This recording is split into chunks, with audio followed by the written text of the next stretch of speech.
So, all the mobs for the Minecraft Live Mob Vote 2023 have been announced.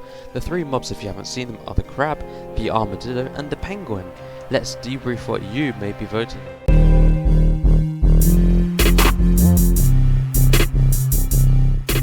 If you think back to a few days ago, this screenshot here was leaked on the internet claiming to be the private videos for this year's mob vote.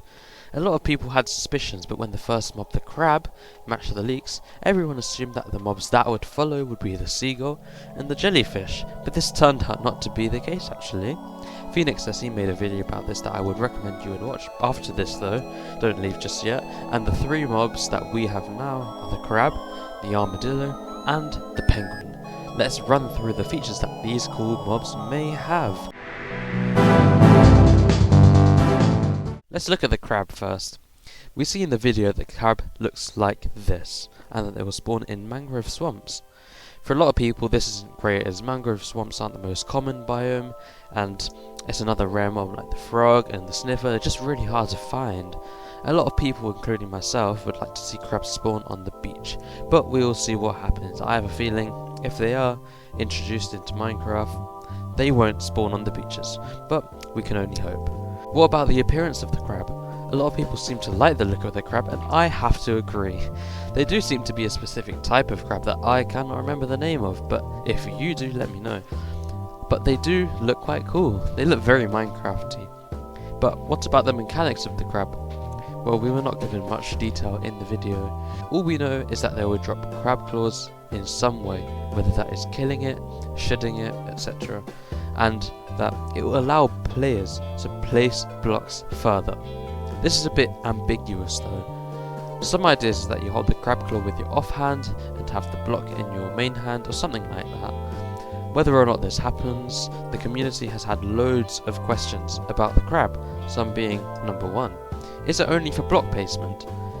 The way I look at it, yes. If it wasn't, they probably would have phrased it a bit differently in the video. Another question is, can I break blocks at that distance, or will I have to go closer to break it? Well, I'm not too sure on this one.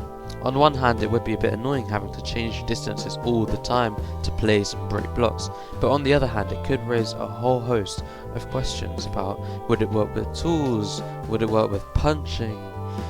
Anyway, the crab looks cool, has an interesting feature, but the community is not too sure on the spawn locations and how its signature feature will be implemented. We'll see at Minecraft Live. Now let's look at the armadillo. We see how the armadillos look, like this. Notice how it appears to be idle when Jens hits it, and it's almost like a block. I wonder how that mechanic would work in game. I think that these look very cool and Minecrafty as well. The armadillos will spawn in the savanna biomes, but we don't know any more than that.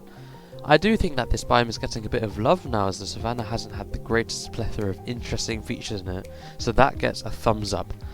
Now for the big headlining feature of the armadillo. The armadillos will produce some sort of scute, which in turn can be used to craft armor for wolves. Now at first glance this seems like a complete game changer that people have been asking for a long time. Dog armor, wolf armor, oh my days. But let's delve a little bit deeper. How many of you actually take your dogs into fights or battles? I'm assuming not many. They've only got, 20 health points. Eventually they will die from like a creeper or a skeleton. So how effective would this actually be? How much of a benefit will wolf armor actually bring? Mojang's recent philosophy surrounding real life animals is that they want to avoid people going out and killing them. So how would these scutes actually be obtained? So let's assume that we won't actually have to kill the armadillos to get the scutes. One possible theory that I saw was that they'd be randomly dropped by the armadillo from time to time, or some other way, maybe like how turtles drop their scutes. We don't really know yet, but knowing Mojang, they've probably got some interesting and unique mechanic up their sleeve. Let's discuss that dog armor again.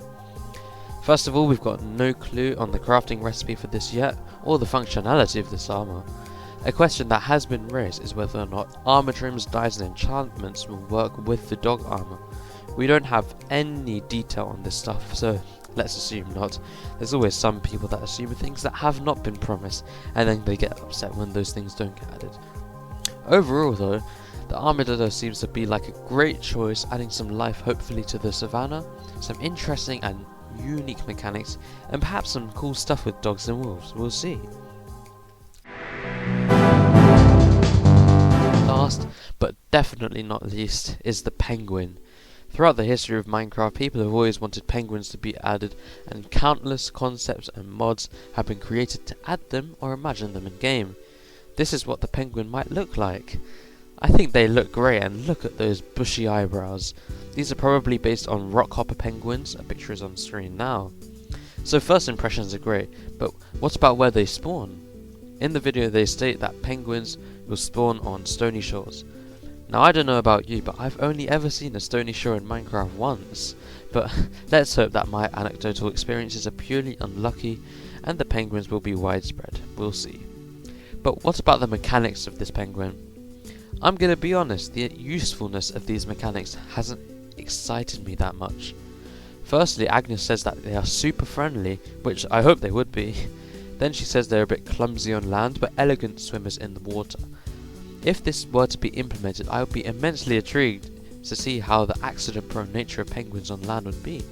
The main feature of these penguins is that they will help your boat travel faster. But this raises an interesting question. How exactly would this work? The places I've read online so far are saying that it would potentially be similar to how dolphins' grace would work.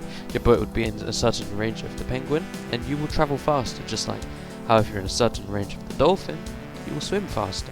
But one may question the usefulness of this. Some others say that the penguin will have to be under the boat for it to work. It's impossible to say at this point, because Mojang themselves have not revealed anything about how this mechanic would work. Moreover, some people have pondered on the thought of whether this will work with ice boats or not. Boats on ice already travel at an immense speed, so we'll see if penguins will work with that. If they will, it might actually be too fast. People are a bit disappointed with the lack of detail in the penguins' videos, and I have to agree. We don't know enough to make a proper, informed decision about the penguins, so we'll just have to leave it to chance and intuition of the Minecraft fanbase. So overall, what mob will you be voting for? Leave it down in the comment section below and also tell us why. I think that the Reddit user u/IHaveNoSpecialSkills has put it the perfect way. The best item is from the crab claw. The mob that helps the biome in need the most is the armadillo, helping the savannah, and the cutest mob is the penguin. Honestly, I don't know what to choose. There are a vast selection of pros and cons between each mob, but I would choose to subscribe to this channel. Sorry, that was forced in, but it would be well appreciated. Anyway, I hope you've enjoyed this video. It'd be great to like, comment, subscribe, and share to friends so they can learn about the mob vote in a concise and balanced way. Thank you for watching.